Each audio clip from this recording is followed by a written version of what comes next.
Hi, it's Rogue, and I firmly believe that behavior keeps soloq and M1 killers in a bad state on purpose. Now, I'm not saying that they are not receiving buffs and quality of life, because they are.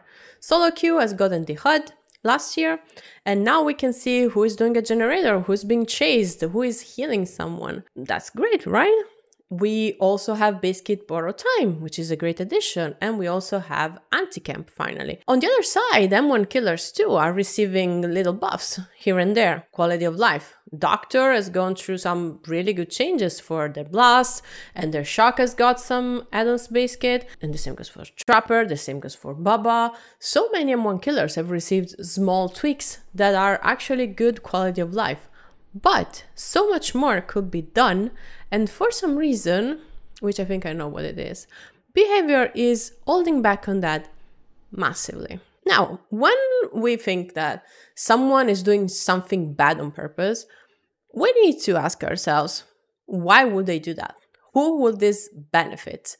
Why holding back on changes that would be easy and welcome? For example, why not giving soloq Kindred base kit? Soloq players have been asked for this for a very long time, and I can very easily understand why. This, together with some other little changes, such as, for example, seeing which perks your teammates have, which of these perks are active, which status effects are on them, are things that you can easily communicate if you are on comms. You don't need to be good at the game, you don't need to be experienced either.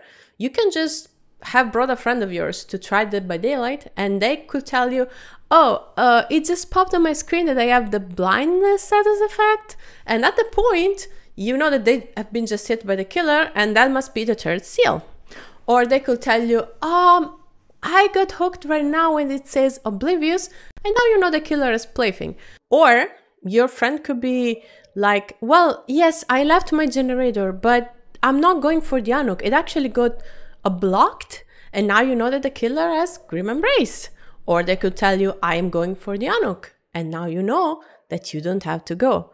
How easy is this? This can be communicated by anyone at any point. No experience required. They could literally have 0 hours in the game. But for some reason, behavior doesn't want to give any of this to soloq. Now, the official reason for not being able to see your teammates perk in pregame lobby is that people would dodge lobbies. And maybe, just maybe, it's okay if you want to dodge the no miter, plot twist, whatever player. Maybe you don't want to troll. Maybe you just want to play a normal game of Dead by Daylight. Or maybe you don't. Maybe you want to troll and you're very happy to get the no miter, plot twist player. And being able to see what your teammates are bringing will lead to less people DCing as soon as the game starts. Because some people do that. If you see that someone has no miter or is self-carrying in a corner, people are gonna DC, and I honestly cannot blame them. While if you can see in pregame lobby what they're bringing, well, now at least you start the game by being okay with what's in play. Then the game can go south anyway. Sure, of course, but at least the premises are good. Will this lead to more lobby dodging and more time spent in queue? Sure, but it will also lead to more matches that are actually played. And together with which perks your teammates have brought, there should be which perks they have active. If someone has Will Make It and it's active, you know that you want to go to them for a heal and not to the other Claudette. You want to go to this Claudette that actually has Will Make It active, because you're gonna get healed super fast. And guess what? This is another thing that you can easily communicate to your friend with 0 hours in Dead by Daylight. Hey, come in front of the main building that, you know, it's in the one that we spawned in. You remember, yeah, come there, I'm there, I will make it, I can heal you super fast. But in soloq, you cannot tell this. And behavior tries to hide behind the fact that, in their opinion, it's just that soloq teammates are more selfish, they play more for themselves, they're not team players, and that's why soloq games go worse than Swift games. And I can assure you this is not true. But I've had some cracked soloqs. I remember this game where a Jeff pre-dropped me a pallet that I really needed to drop to make distance against the Pyramid Head. And they knew. They saw me coming. They knew that I didn't have enough distance to drop it. They pre-dropped it and they avoided me getting hit. That was one of the sickest plays I've ever seen in my life, and that game ended with me not being able to tell them which gate I was opening. Which, again, is something anyone with 0 hours can tell you. I couldn't tell them, hey, yes, I'm opening, I'm almost done, but the gate is the 1 year shack. They went to the wrong gate, they died. This just because we cannot communicate in solo queue super basic things that anyone with 0 hours can communicate through Discord. And I am not for voice chat. I don't want voice chat in Dead by Daylight at all. Please no. But if it's something that can be communicated by someone that has no experience at all in the game, then there should be a way to actually being able to communicate it through a ping system, through icons, through auras, through whatever. I don't think it's that hard. Now, talking about the other entity in Dead by Daylight that takes the short end of the stick, M1 killers. This came to my attention some days ago. I was playing with my friends against the buffed Leverage. Now, Leverage is a skill merchant perk that makes the unhooker heal 50% slower for like 30 seconds, I think, after unhooking. It's very unpleasant to play against, but if you're in a Swift, you can just coordinate the perks that you want to bring, so everyone has Resurgence or everyone has Will Make It or whatever you want to bring, and now the effect of Leverage is basically countered. Or is it? Well, it depends who you're playing against, of course. Now, let's skip on the fact that, of course, if you are in a Swift, you can do this. If you're in solo queue, you can't. So maybe the person that has Will Make It is the one that never goes for Anuk, because no one knows that they have Will Make It. They're just there, they're gonna be like, well, I'm gonna go for Anuk. And it takes forever to heal because of Leverage. We already went over this. The point is that Leverage is not as effective on every killer. Not because it does different things, of course, but because a Blight or a Billy can be underhook the second they hear the notification.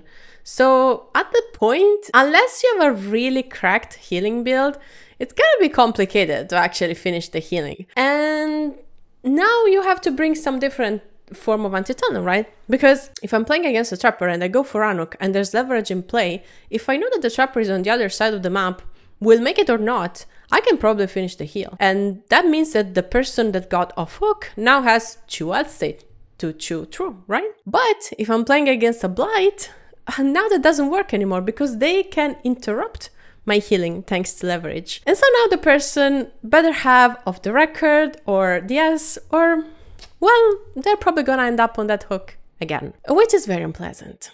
For both parts involved, it's very unpleasant for both the M1 killer that knows that Leverage is a dead perk at that point. It doesn't matter if they have Leverage or not, because they're not gonna interrupt the heal. And honestly, the slowdown that you give to the survivor if you're not interrupting them is really not worth it. And for the solo queue players that know that if they're playing against the Blight, well, they're getting tunneled.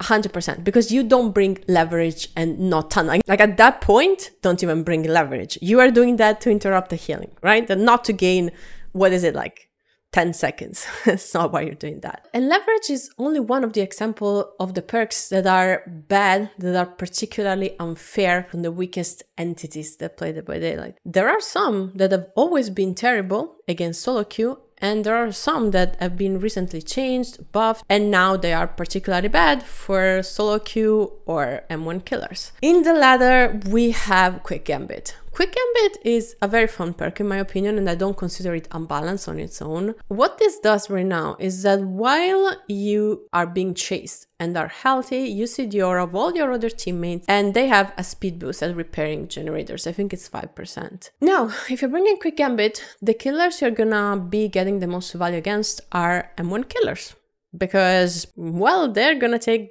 the longest time to actually get a health state from you. All of the other killers that have a form of anti-loop, and the recently released killers like Vecna and Dracula have way more than one anti-loop they can use.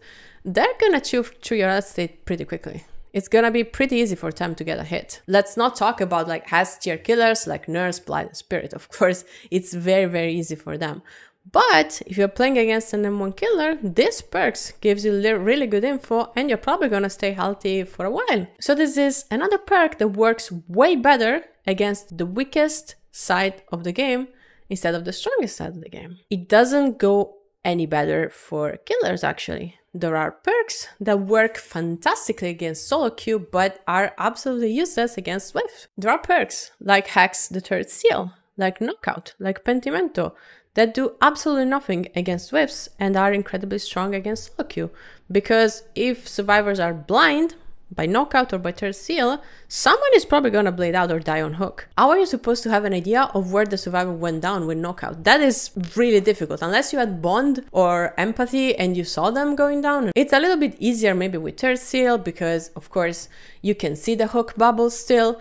But if you were not paying attention for the fraction of a second, maybe you had a skill check, well, too bad. That person is probably gonna die on hook if everyone had the third seal. And pentimento. Pentimento is the death of soloq. So what pentimento does is, when survivors break a totem, a hex or a doll, it doesn't matter, the killer can relate it. And that gives 30% slowdown on all generators. Now for soloq, this is very easily counterable. You can just be like, oh yeah, I broke a totem that was in shack. And someone that is close by can just go there and break the totem again, and total wasted time, 20 seconds. In soloq, you do not know. You have no idea where this totem that was broken is. Because when someone breaks a totem, there is no indication of where that happened. There is a map-wide sound cue, and that's that. Great way to screw soloq. I could go on, but I don't want to bore you. So let's move to killers, M1 killers. For some reason, M1 killers are, yes, getting quality of lives and buffs, but still the difference between what they can do and what the strongest like A or S tier killers can do is disgusting, and it has no business being so. And this is not just a matter of mobility, of course, even if mobility is a very important factor, because guess what? A killer like Blight or Billy that can just move across the map effortlessly very quickly can make the most of the perks that they bring. I talked to you about leverage, but the same goes for pop. The same goes for a lot of different perks that M1 killers can simply not use nearly as efficiently.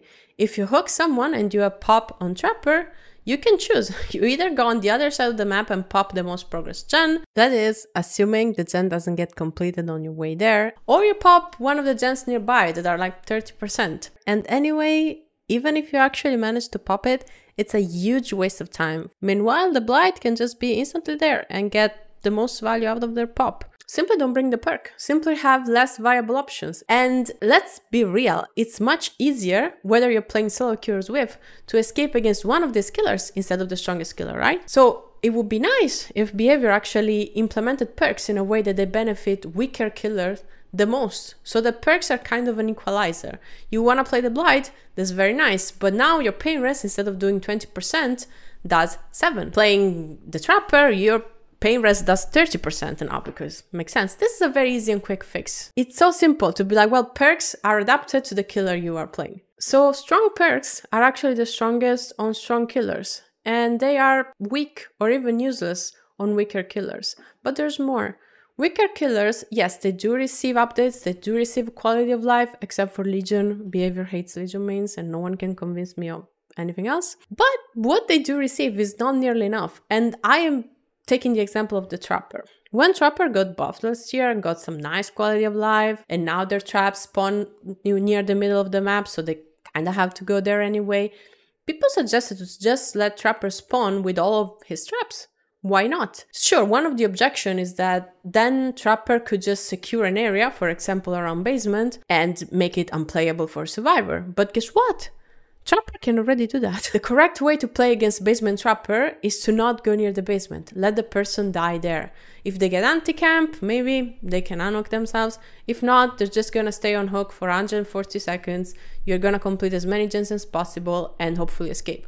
Which is how my friend and I play against basement Trapper. It's like having someone hooked in front of their Noed. You don't try to play around it. You just leave. And Trapper can already do this, and can already do this better than any other killer. But yet, behavior refused to give them all of their traps. We have killers in the game right now that have 3 or 4 different powers they can choose from. They can hit you over the loops, under the loops, across the loops. They can blink through the loops. They can hit you across the map. I'm looking at you, Hunter's mains, by the way. And yet, if you're an M1 killer, especially one of those with the most outdated kits, you have to go through extreme measures to actually get health state or down. If you're Trapper, your power is not even with you all the time. If you're Myers, you can run out of your power. And meanwhile, the Nurse, the Blight can just zoom across the map and chew through health states like it's nothing. But can something be done for this? Well, Yes, there's a million different solutions in order to bring M1 killers a little bit more on par with stronger killers. First of all, you can make it so perks are more or less strong depending on how strong the killer you're playing is. Second, you can just pick all these M1 killers one by one and buff their base kit. And I can hear you saying, but Rogue, Behavior is actually buffing these things. Behavior is actually making changes to the HUD in solo queue. They're actually picking killers one by one and making their kit better. And yes, they are doing it, but in a way that is so slow and conservative, it really has no justification. What is the reason for not showing exit gate progress in the HUD? What is the reason for not letting Freddy, for example, teleport to already completed generator? What is the reason for not letting Myers actually keep being able to stalk survivors and not just run out of it? These changes are unjustifiably slow. And yes, I do think this is on purpose from Behavior. And this is why. If you're playing an M1 killer, you can get outplayed by survivors being simply barely coordinated, simply calling out where the chase is and being on the opposite side of the map, simply by dying as far away as possible from survivors doing gens. The sheer time is gonna take you to hook and go back to where the gens are being worked on. That alone is gonna let survivors escape and win the game. Meanwhile, this is not true at all for solo queue. Whichever perks you have, whichever side you're coming from, whichever perks they have, they cannot call, so they cannot make the most out of their builds, they cannot counter your build properly. The stats effect that you apply on them are way more effective. And yes, this does make the game feel bad for the parties that are playing it. Solo queue is gonna feel bad whether they play against an M1 killer, whether they're playing against a stronger killer, and M1 killers are gonna feel much worse when they play against a Zwift because not tricking the book is actually gonna work against them. But if Behavior buffed solo queue and actually gave it the same information the Zwifts had, well, M1 killers will suddenly get shit on way more than they do right now. Their kill rates would sink so much that they would have to immediately buff all M1 killers together. And they just don't want to approach the problem either way. They don't want to buff M1 killers first because otherwise they would have to give a lot of buff to solo queue. And they don't want to buff solo queue first because otherwise they would have to give a lot of buff to M1 killers. And they simply don't have the manpower, I assume, to do this all together. Behavior has to work on new content in order to get more money, and you get no money from balancing out old content. People already have it. They're not gonna be spending more money to make it better. You are doing this for free. So greed. I think greed is the reason. Because I cannot see a single other viable reason for not wanting to make the game feel good for the weakest players in it. But I really want to know what you think about it, what your opinion is on it, which roles you play the most, and I hope that whatever experience you have in the fog today is going to be really good, whether you're solo queue or an M1 killer.